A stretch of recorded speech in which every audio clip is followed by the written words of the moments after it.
Всем привет! Сегодня на сайте kotaku.com вышел интересный пост о том, что скоро наш интернет захлестнет новый интернет-мем «Коты с нарисованными глазами». Давайте посмотрим, что это вообще такое. Ну вот видите пример того, что будет ждать наш интернет в ближайшем будущем.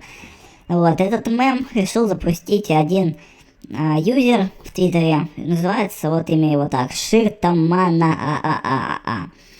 В общем, он выложил эту фотку и предложил людям поддержать его идею и выложить своих котеек с такими же вот табличками с нарисованными глазами. Люди поддержали эту идею, и вот что получилось.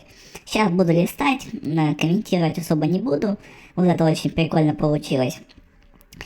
Так что можете тоже начинать выкладывать такое вот подобие этих мемов.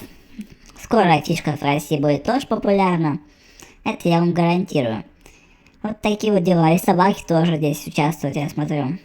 Ну вот, кстати, тоже тут в комментариях люди пишут, тоже своих котеек тоже выложили. Всем спасибо за внимание, подписывайтесь на канал, и тогда вы будете в курсе всех новых трендов. Всем пока.